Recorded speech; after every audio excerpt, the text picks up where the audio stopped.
Coach Rhoads, kind of a rough start, but it seems like in the middle of the game they settled down and started playing a lot better. Yeah, horrible start. Nobody scripts that one to start in that fashion. And one of our keys to victory in the game was to maintain our poise, and I think we did exactly that after that horrendous start and answered the sudden change situation that came up next and forced them to kick a field goal when it could have been drastically worse. Gave up a touchdown drive that followed that, and then until the final drive of the first half, I thought we did some really good things as a defense and played really good defensive football, and the same thing was true, I thought, in the second half at times. Got there to the end, and when the outcome was probably already in hand, and we let off the gas a little bit. You never want to do that as a defensive football team. You want to play as hard as you possibly can the entire length of the game. 41 points is too many points, and the amount of yardage we gave up was too many yards. We gave it up against an outstanding football team and continue to learn in the process and I think improve. There was a period of time in the middle of the first quarter into the second quarter when you forced them into 3 straight punts, which is pretty weird for Alabama, and the 2 of them were 3 and out, one of them was 9 and out. What was going on in that period that you were having success? Well, first down efficiency, to be accurate. First down efficiency was going on. So when we were 3 and out, we had good first down defensive plays, got them in manageable third down situations, and were able to execute our third down package for the game. The 9-play drive that we got off the field with the sack that occurred about midfield, we had a lack of first down efficiency early, and when we finally got off the field, I believe was the first third down of that drive when we got off the field. A couple other drives earlier in the game, the same was true. So we got them to third down twice, but both cases they were 3rd and 2. 3rd and 2, as we've stated before this year, are hard to win defensively, 3rd and 1 and 3rd and 2. So the better success we had in early downs, the better success we had overall from a drive standpoint. Blitzing them, or was that a normal pass rush? No, we were bringing more pressure in this game. We thought, especially third down, we thought it could be very positive to us, and it was. And we brought some other forms of 4-man and 5-man stunts on first and second down that created some positive, productive plays for us. Now you take the whole of Auburn's work when you get ready for Auburn, but last week specifically it was like a tale of 2 halves. What do you think of them as an offense? Well, I've 2 years faced them now. I've just been thoroughly impressed with what they do as an offense. They're very unique in what they do, not just in our league, but nationally. They're very unique. The motions, the shifts are at an extremely high number. So you've got to be able to adjust as a defense. Anytime an offensive team forces you to adjust, of course, they force 11 kids to think and respond. We try to minimize that. What's one of the advantages of the 3-4 is we minimize who has to adjust and how much thinking has to take place, and the number of guys whose eyes can remain the same. You take a football player whose eyes aren't supposed to change, and you see him on the field and you see his head going like this, he's probably not going to play that snap as well as efficient as he should. They create that by forcing guys to do that just because of their responsibility with all their motions and shifts. So we've got to counter that. They're very productive in the run game. They're going to run a football. They're a run-first team, and that creates big plays off their pass game. So regardless of this pass game against LSU, first half result versus second half productivity, I have a huge amount of respect for what this offense can create and the body of work that they've put out there for the season. How much do you have to adjust when they move Kerryon Johnson to that wildcat spot? How much does that require adjustments? Or you've got to have a specific plan in our mind. It is not, okay, he's just a quarterback now and the other guys are the backs. and even their deployment isn't that way. So they're unbalanced in it, for one. They have motion in it, for two. You've got the extra gap created by the quarterback, him carrying the football. So, yeah, it demands attention. And these last two offenses we faced, especially in comparison to our other 5 games on the season, these two opponents do a lot of things in their personnel groups to make you rep and be sound, and you know, that's 10 more minutes here, that's 5 more reps here, and so forth, and they challenge you in your preparation. You've explained in the past why you've been reluctant in some games to use those pressures. The fact that it worked against Alabama, does that give you more confidence moving forward? Well, we've always had confidence in the pressures that we've brung. It's the timing and the ability of the quarterback to run the ball. Alabama's quarterback run game, in the end, hurt us.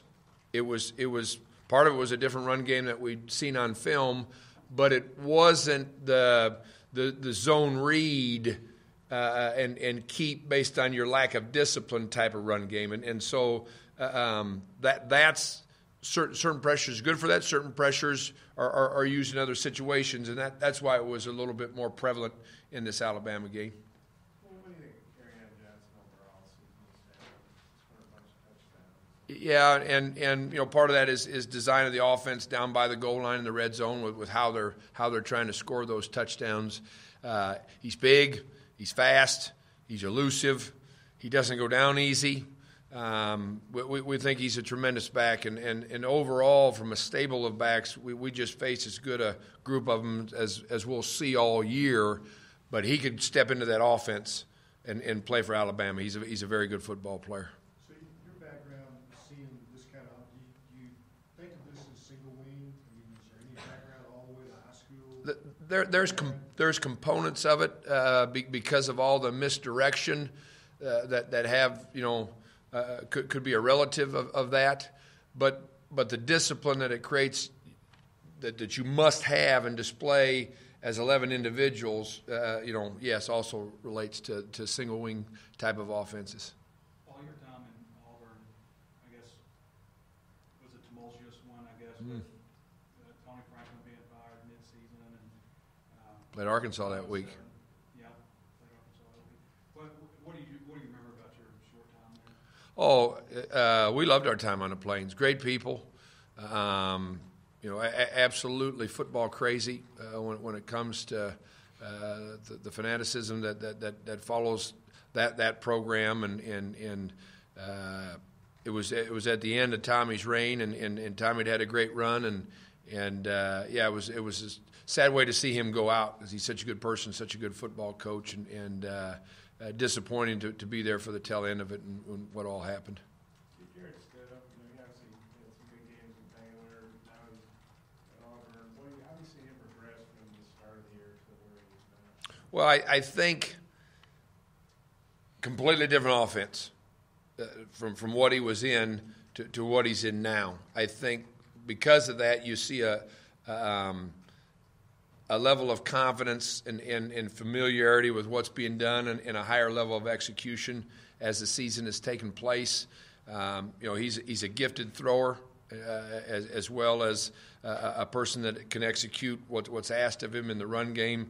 There's, you know, from turning bodies and the release of the jet sweep. I mean, there's some deceptiveness that goes along, and he executes all that very well.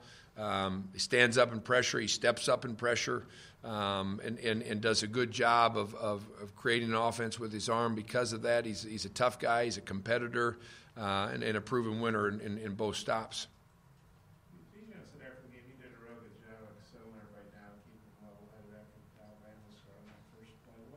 I'm sure you're upset about it. What's the key to kind of keeping everybody together, not freaking out? Well, I think we'd given so much attention to the poise piece as a key to victory, and we touched on the fact that we were playing a great team in a great environment, and there was a great chance that adversity was going to come throughout the game. We didn't expect it to come on the first play of defense, but it did. So, okay, it happened now. Let's settle back down and react. And I tried to show genuinely a high amount of enthusiasm after that next 3-and-out stop, after the sudden change, because they went out there and played great defense and responded in a very positive way. And then even after the next touchdown drive, I knew we were doing things right, and I knew the plan was based on what we'd seen thus far, was in place to allow us to be successful. And there was some long faces on the sideline, and I knew we couldn't execute it and achieve what we needed to with those faces. And the kids did an even better job of responding to that and coming back and playing so well. Brett mentioned here to us, you weren't here 2 years ago. They were 2-4 2 years ago. Rebounded, made a bowl. What did you see from the resiliency, behind the scenes stuff that we don't get access to? Yeah, I have not seen. What's the word I'm looking for? Our kids haven't stutter stepped, they haven't hiccuped, they haven't flinched. Our preparation has been exceptional. Our effort on the football field in both our mental preparation and our physical preparation in these last 2 games has been the highest it's ever been. One of our grading factors on game day is play fast, strain to finish number that we attach based on how many guys have loafed throughout the game and how many opportunities we had. And on the practice field, we keep it 2. On those Tuesday, Wednesdays, the last 2 weeks, it has been the lowest that it's ever been. I mean, our kids have been paying attention. They're very intent on the plan that's going in and the opponent and going out there and achieving success. And I don't have any doubt it's going to be the same way as we vary our week's preparation by getting a chance to meet with them and walk through today. Paul, what does Reed Miller bring to you guys? Special teams and then maybe some other aspects? An attitude of hard work and determination, and I'm going to contribute in any way, shape, form, or fashion. You've got he and Ryder Lucas, who I believe are playing the highest number of special team snaps of anybody on the football team, and they embrace that role. So they're consummate team players. It would be easy to, I should be playing defensive snaps too. He prepares to play defensive snaps. He's got in a couple of games, and when he's gone in there as a defensive player, he's graded out at a high level in the small amount of snaps he has. But he's ready. He's into the plan. But he knows his job to help us win football games is on those special teams plays. And he does a very nice job of executing those responsibilities. Paul, back when you were at Pitt and Gus was beginning his career here, he was sort of an innovator offensively. Was that something you paid attention to or studied back then? Do you pay attention when there's sort of some new innovator out there offensively?